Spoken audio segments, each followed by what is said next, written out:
2 Reis, capítulo 5, a partir do verso 1. Vou ler então. Naamã, comandante do exército do rei da Síria, era grande homem diante do seu senhor e de muito conceito, porque por ele o Senhor dera vitória à Síria. Era ele herói de guerra, porém leproso. Saíram tropas da Síria e da terra de Israel, levaram cativa uma menina que ficou ao serviço da mulher de Naamã. Disse ela à sua senhora: tomara o meu senhor estivesse diante do profeta que está em Samaria, ele o restauraria da sua lepra. Então foi Naamã e disse ao seu senhor: assim e assim falou a jovem que é da terra de Israel. Respondeu o rei da Síria: vai, anda, e enviarei uma carta ao rei de Israel. Ele partiu e levou consigo 10 talentos de prata, 6.000 siclos de ouro e 10 vestes festivais. Levou também o rei de Israel a carta que dizia: logo em que chegando a ti esta carta, saberás que eu te enviei Naamã, meu servo, para que o cures da sua lepra. Tendo lido o rei de Israel a carta, rasgou as suas vestes e disse: acaso sou eu Deus, com poder para tirar a vida ou dá-la, para que este envie a mim um homem para que eu cure de lepra? Notai, pois, que vede que procura um pretexto para romper comigo. Ouvindo, porém, Eliseu, o profeta do Senhor, homem de Deus, que o rei de Israel rasgara as suas vestes, mandou dizer ao rei: por que rasgaste as suas vestes? Deixai-o vir a mim, e saberá que é profeta em Israel. Veio, pois, Naamã com os seus cavalos e os seus carros, e parou à porta da casa de Eliseu. Então Eliseu lhe mandou um mensageiro, dizendo: vai-te e lava-te 7 vezes no Jordão, e a tua carne será restaurada e ficarás limpo. Naamã, porém, muito se indignou e se foi, dizendo: pensava eu que ele sairia a ter comigo, por-se-ia de pé, invocaria o nome do Senhor, o Senhor seu Deus, moveria a mão sobre o lugar onde tem a lepra e restauraria o leproso. Então se chegaram a ele os seus oficiais e lhe disseram: meu pai, se te houvesse dito o profeta alguma coisa difícil, acaso não o farias? Quanto mais, já que apenas te disseste: lava-te e ficarás limpo. Então desceu Naamã e mergulhou no Jordão 7 vezes, consoante a palavra do Senhor, e a sua carne tornou-se em carne de uma criança, e ficou limpo. Voltou ao homem de Deus, e ele e toda a sua comitiva veio, pois, diante dele e disse: eis que agora reconheço que em toda a terra não há Deus senão em Israel. Naamã era um comandante, e essa história aconteceu 850 anos antes de Cristo, num embate que houve entre Israel e a Síria.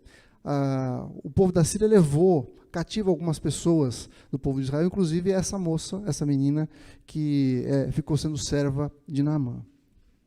Naamã era um homem muito poderoso, era o braço direito do rei. Ele havia conquistado guerras, ele era considerado um homem de poder, de glória. Ele certamente era um homem rico por causa dos despojos que ele havia recuperado das guerras que ele havia batalhado. Ele tinha um ótimo conceito do lado do rei, mas o texto diz que ele era leproso. E a palavra é porém, ele era leproso. Ele tinha um monte de coisas. Ele tinha status, ele tinha poder, ele tinha dinheiro, mas era leproso. A pergunta para nós hoje é: qual é o nosso porém?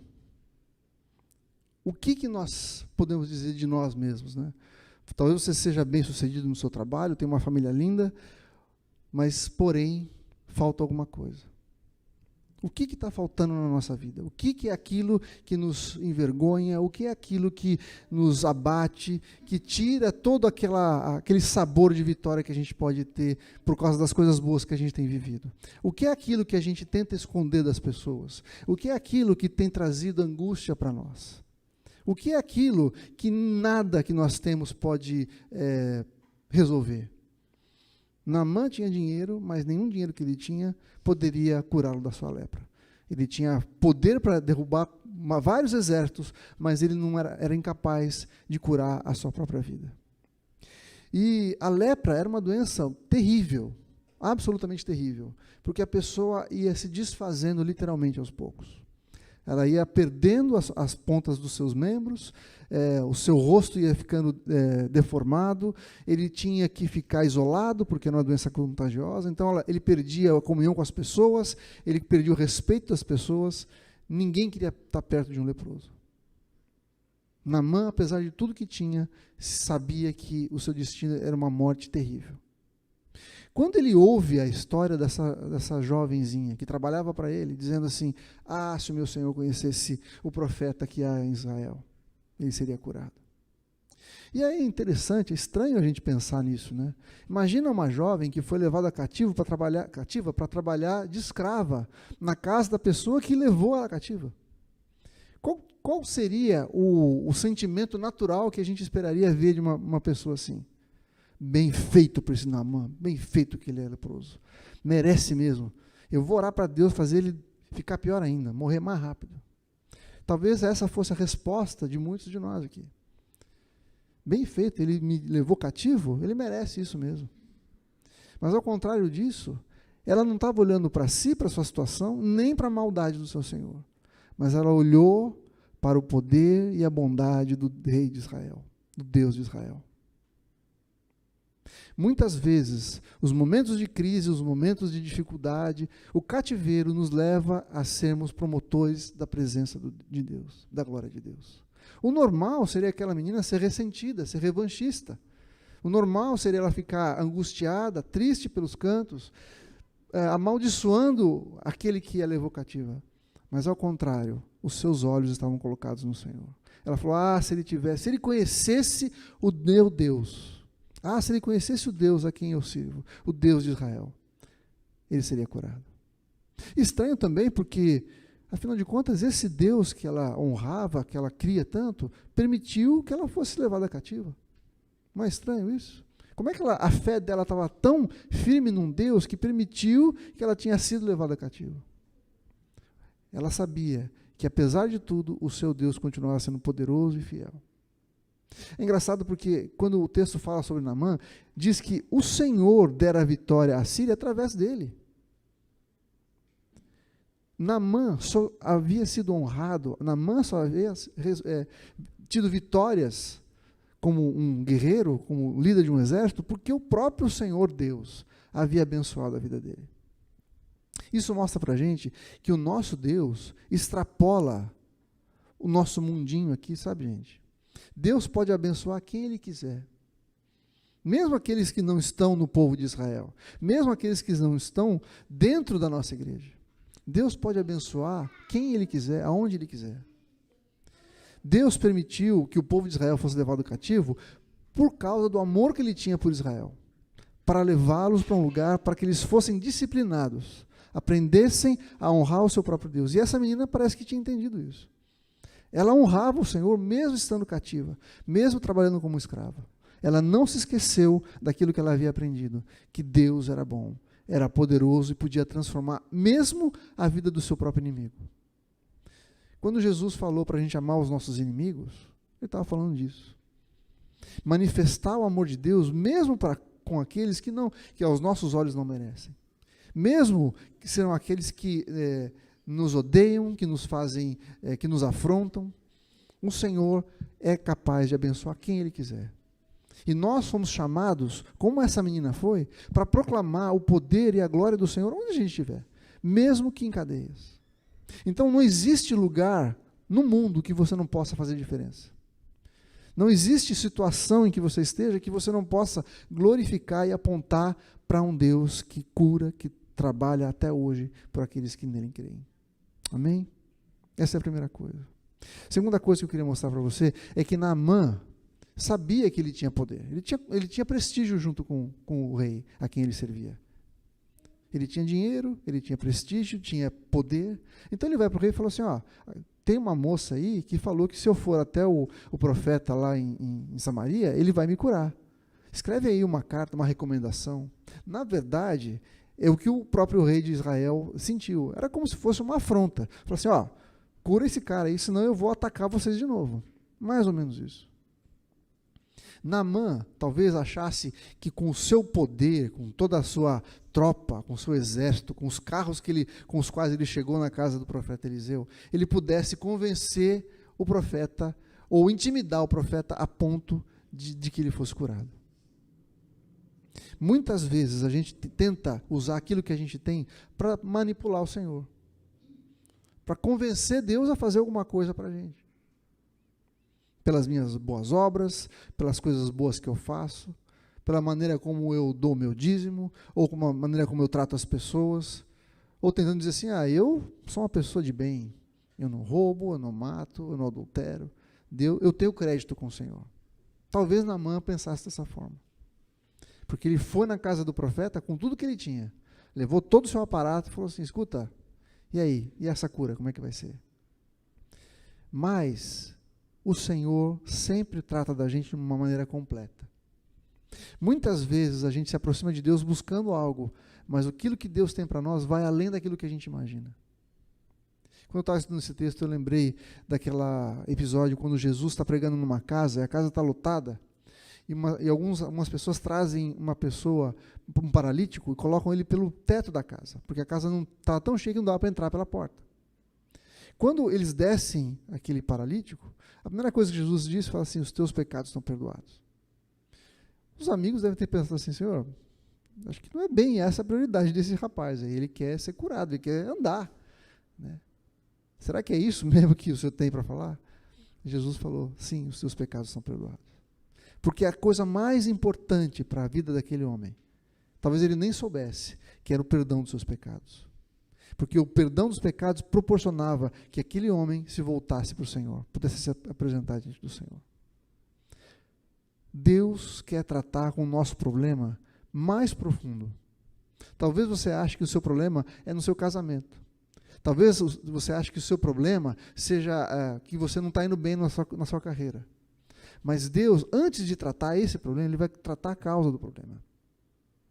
E no caso de Naamã, muito provavelmente, talvez fosse o seu orgulho.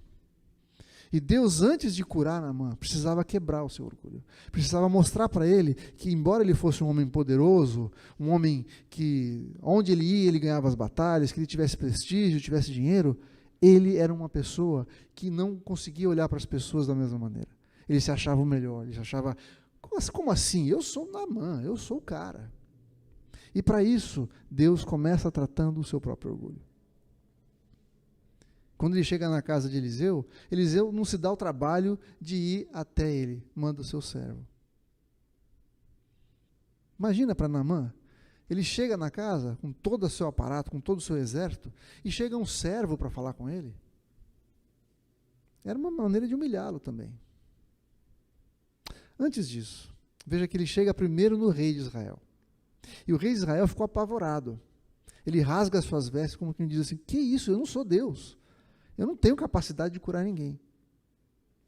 E o profeta Eliseu, quando fica sabendo disso, fica bravo com ele. Como assim? Por que você rasgou suas vestes? Mandasse ele vir aqui comigo, para que ele saiba que há rei em Israel, há profeta em Israel.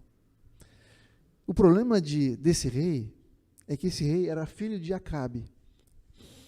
E Acabe era um rei mau, foi um rei mau, que não conhecia Deus, era um rei idólatra. O problema desse rei é que ele não conhecia o Deus de Israel. Embora ele fosse rei, tivesse numa posição de importância, de autoridade, ele não conhecia Deus. Já aquela menina que estava lá cativa, a escrava, ela conhecia tanto a Deus que ela levou o seu senhor a procurar o rei de Israel, o profeta lá em Israel. Esse rei não conhecia o Senhor. E esse é o nosso problema, gente. Muitas vezes a gente está no meio da igreja, está no meio cristão, está no meio da fé, mas não conhece o poder do nosso Deus. E a gente se desespera, rasga as vestes. O que eu vou fazer agora? Como é que eu vou lidar com essa situação? Ao passo que o profeta falou assim, você não precisava ter feito isso.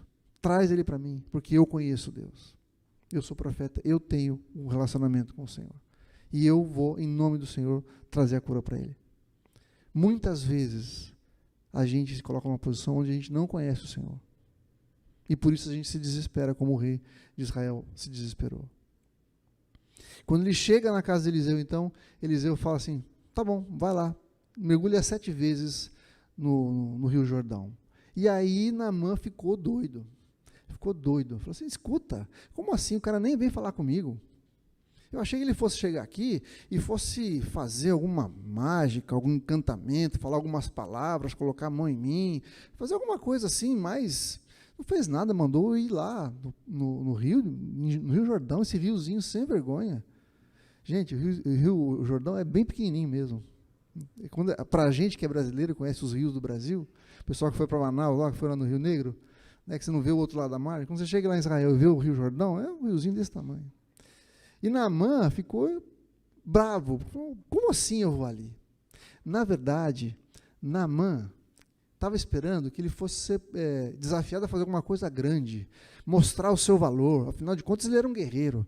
Ele foi lá para conquistar a sua cura. Ele foi lá para mostrar que ele queria fazer.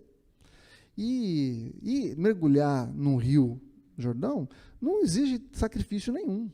Não exige nenhum heroísmo, nenhuma força, nenhuma capacidade humana. Qualquer pessoa pode ir lá no rio e mergulhar.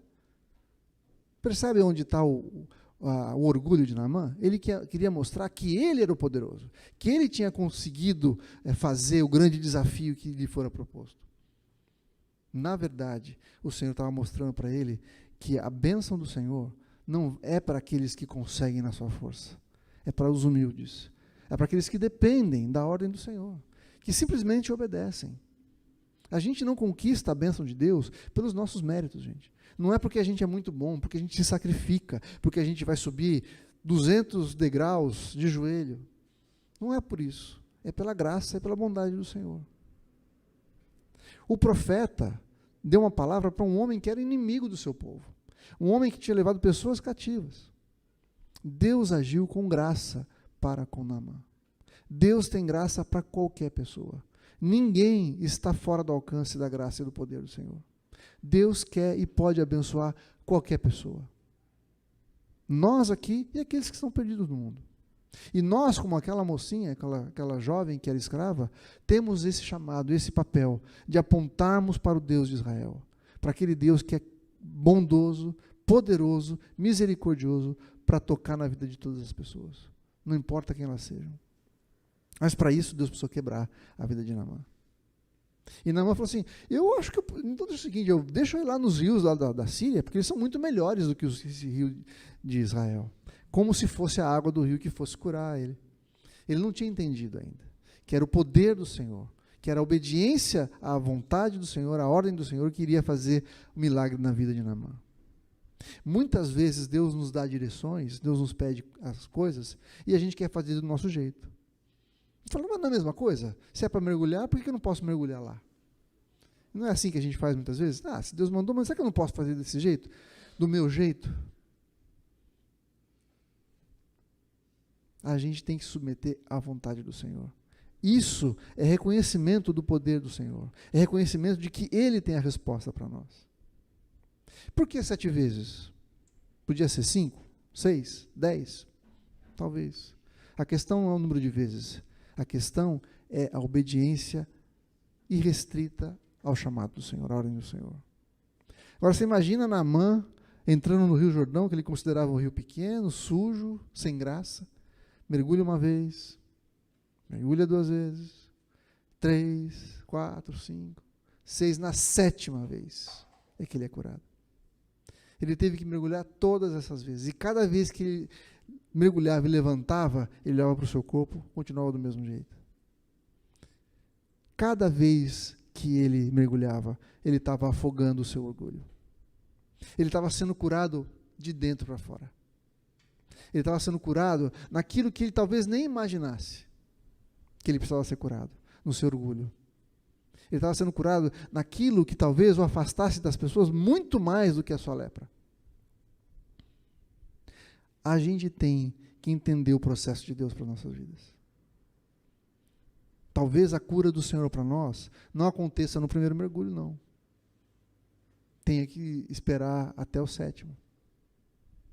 E não adianta a gente querer fazer as coisas do nosso jeito. Muitas vezes a gente pede as coisas para o Senhor e fica esperando Ele fazer as coisas do jeito que a gente tinha imaginado.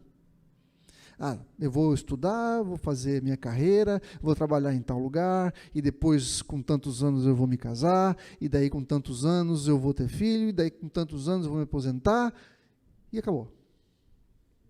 Se a nossa vida não se encaixa naquilo que a gente tinha escrito, no roteiro do que a gente tinha feito na nossa cabeça, a gente fica frustrado. A gente fala, poxa Deus, por que o Senhor não está fazendo do jeito que eu queria? Por que a minha vida não está onde eu achei que devesse estar? Muitas vezes a gente chega no Senhor com o nosso roteiro pronto. Mas Deus tem o roteiro da nossa vida do jeito dele, do jeito que é melhor. E não adianta a gente querer fazer do nosso jeito, porque não vai funcionar. A gente tem que submeter à vontade do Senhor. A gente acha que o nosso jeito é o melhor jeito, mas o Senhor sabe o que é melhor para nós. Cada passo da nossa vida é dirigido pelo Senhor. E a gente tem que submeter e entender a sua vontade para a nossa vida. E sermos gratos ao Senhor por cada passo que a gente vai caminhando. Ele tem algo melhor para nós. Não adianta a gente chegar com a matéria pronta para o Senhor e falar, Senhor, agora faz aí, eu já bolei tudo, tá Deus? Está tudo certinho, já esquematizei o meu plano, pronto, agora é só o Senhor abençoar. Não é assim que funciona. Muitas vezes a gente trata com Deus assim, a gente pega uma folha de papel, faz um monte de pedidos, um monte de roteiros, assina embaixo e fala para Deus, Deus, agora cumpre. Já está feito, Senhor, pode fazer. Quando na verdade, deveria ser o contrário. A gente pega uma folha em branco, assina o nosso nome embaixo e fala, Senhor, pode preencher como o Senhor quiser. Isso é fé. Isso é fé.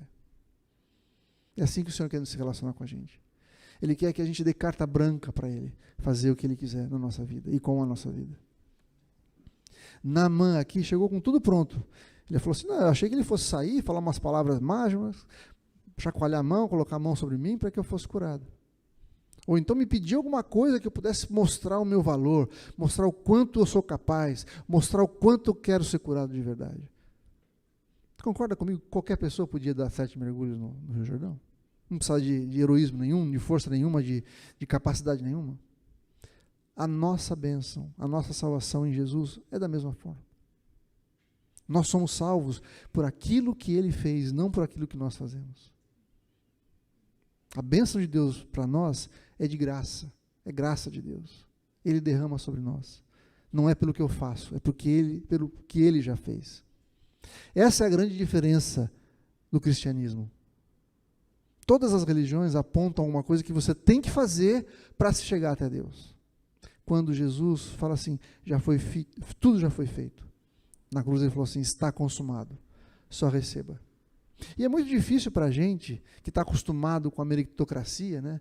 Fazer por merecer, ser um bom aluno para no final do ano ganhar um presente do Papai Noel, coisas desse tipo. Trabalhar bem para no final do ano ter o PLR, ter o bônus do trabalho. Né? Entender que o Senhor já fez tudo por nós. O nosso trabalho é crer e nos colocarmos como aqueles que já receberam a justiça do Senhor sobre a nossa vida. E isso nos torna, sim, aceitáveis ao Senhor. Falar assim, Senhor, eu por mim não posso. O que eu tenho que fazer? Aceitar a Tua graça sobre a minha vida? Então tá bom, eu vou aceitar. Eu não consigo, Senhor, mas o Senhor conseguiu para mim. Quando Naamã, então, começa a fazer os seus mergulhos, ele está matando o seu ego. Ele está deixando que o Senhor afogue aquilo que, no fundo, era o que separava ele do Senhor. E nós precisamos fazer a mesma coisa. Mergulharmos na água e ressuscitarmos com Jesus. Isso fala da nossa morte. Morrermos para nós mesmos todos os dias, cada vez. Vários mergulhos, onde nós somos colocados numa nova perspectiva com o Senhor. E no final, ele diz assim, versículo 15, eis que agora reconheço que em toda a terra não há Deus, senão em Israel. Ele reconheceu que o Deus Todo-Poderoso é o Deus de Israel. Era o Deus a quem ele havia afrontado quando levou as pessoas cativas. É o Deus que ele não havia reconhecido quando ele foi lutar contra. Mas agora, porque ele foi curado, porque ele foi tratado e recebeu a graça do Senhor, ele reconhece que não há Deus como o Deus de Israel. Ele precisou ser atingido por uma doença terrível para que ele buscasse a sua cura, aonde ele menos esperava. Ele recebeu o conselho daquela pessoa que era menos importante em toda a sua casa. O Senhor se revela para os simples. O rei de Israel não tinha entendido que o Deus Todo-Poderoso podia fazer algo por Naamã. Mas aquela menina escrava, que havia conhecido o seu Deus, foi quem levou Naamã a conhecer o poder do nosso Deus. Qual é o seu porém? O que é que precisa ser tratado pelo Senhor? O que é aquilo que precisa de cura do Senhor? Que nada do que você tem, nada do que você pode fazer vai trazer a cura para essa deficiência. A gente tem que apresentar para o Senhor, para que Ele haja do jeito dEle. Não dá para a gente ensinar o Senhor a ser Deus. Não dá para a gente falar, Senhor, faz desse jeito aqui, ó, minha vida já está toda certinha, é só o Senhor arrumar, só o Senhor fazer do jeito que eu tinha planejado. Já está tudo certo, Deus. Será que isso que o Senhor tem para a sua vida? Será que é isso que o Senhor tem para nós? Conhecer a Deus e saber que Ele é poderoso é o que vai fazer diferença na nossa vida. É que vai nos transformar de verdade. Nós precisamos mergulhar e deixar que a água do Senhor nos purifique. Talvez não seja a primeira vez, nem na segunda, talvez precise de 7, talvez precise de 10 vezes. Mas o Senhor quer nos purificar. A lepra fala também, na Bíblia, aponta para o pecado. Nós precisamos ser purificados do pecado. Nosso maior problema, gente, como eu já falei, não é a sua doença, não é o seu casamento. Nosso maior problema é que a gente não conhece a Deus de verdade. Porque quando a gente conhece a Deus, nada pode nos afastar dele. A gente vai ter uma nova esperança, uma nova alegria. Não tem problema que vai nos abater, porque Ele é o nosso Deus, nosso Pai. Ele cuida da gente, Ele é poderoso para curar qualquer coisa. E se não curar, nós vamos morar com Ele. Percebe como, para aqueles que conhecem a Deus, não tem nada que pode nos abater? Mesmo que as coisas se levantem, a nossa esperança está no céu, está no Senhor. E isso nos traz uma alegria que é capaz de nos tornar imparáveis. Ninguém pode segurar aquele que não tem medo da morte. Ninguém pode segurar aquele que sabe para onde vai. Ninguém pode parar aquele que conhece o seu Deus. Conhece o poder do Senhor, aquilo que Ele vai fazer na nossa vida. Então, nessa manhã, vamos pensar como o Senhor agiu na vida de Naamã e entender que Ele é poderoso para curar aquilo que é mais profundo na nossa vida. A lepra, embora fosse uma doença externa, ela podia ser camuflada talvez, mas o orgulho de Naamã estava lá, no fundo, e precisava ser exposto. E quando ele vai se encontrar com o profeta, isso fica evidente. E Deus trata isso e começa a curá-lo no primeiro momento que ele se encontra com o profeta. A obediência, fazer as coisas na vontade do Senhor, do jeito do Senhor, é que vai nos levar a uma nova vida, a conhecer o Senhor, a conhecer que não existe outro Deus, senão o Deus de Israel. Amém? Vamos orar? Senhor, nós carecemos do toque do Senhor, nós carecemos do Senhor para que nos revele aquilo que está errado dentro de nós. Talvez nós nos aproximemos do Senhor, achando que sabemos a resposta, mas o Senhor conhece o nosso coração, sabe aquilo que nós precisamos de verdade. E o Senhor quer tratar na causa, não no sintoma. O Senhor quer tratar naquilo que vai dentro da gente, para que a gente seja curado de dentro para fora. Senhor, tem pessoas aqui que precisam de um toque do Senhor, que talvez se sintam, Deus, sendo corroídas por dentro, como estava Naamã. Mas o toque do Senhor, a palavra do Senhor para nós, é que no Senhor podemos ter a cura e a transformação. Deus, queremos mergulhar nas águas do Senhor, não de um rio como o Rio Jordão, mas nas águas do Senhor, águas que curam e que limpam, Senhor. Como a gente cantou hoje. Queremos ser limpos pelo Senhor. Queremos obedecer a Tua voz. Queremos afogar o nosso orgulho, a nossa autossuficiência. Queremos afogar o nosso pecado, Senhor.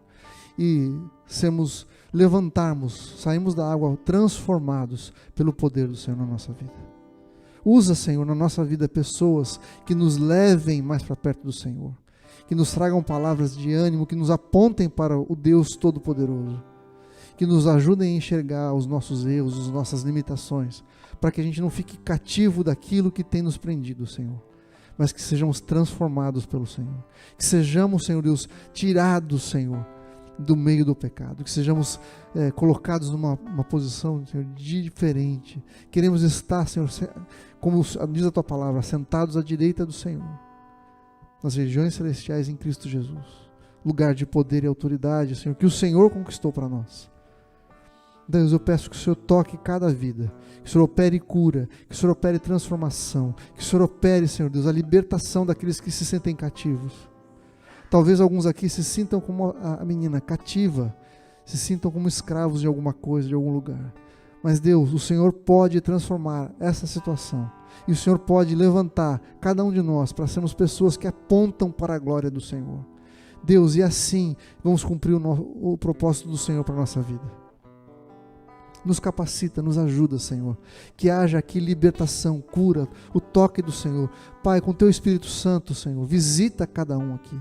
O Senhor conhece aquilo que cada um precisa. O Senhor conhece aquilo, Senhor, que vai no coração de cada um. O Senhor conhece, Senhor, as limitações, as ataduras, tudo aquilo que tem prendido os meus irmãos, a cada um de nós, Pai. Traz libertação, Senhor, eu te peço, em nome de Jesus. Transforma a nossa vida hoje.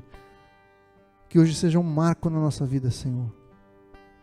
Traz à tona, Senhor Deus, todo o pecado que nos afasta do Senhor, tudo aquilo que nos impede, Senhor, de termos comunhão com o Senhor. Queremos olhar para o Senhor como que para um espelho que nos revela quem somos de verdade e aponta para nós, Senhor Deus, aquilo que precisa ser mudado e transformado. Em nome de Jesus, nos capacita, nos dá esse poder, essa autoridade. No nome de Jesus, nós queremos obedecer o Senhor, ouvir a Tua voz e cumprir o Teu chamado para nós, Senhor. Em nome de Jesus é que nós oramos.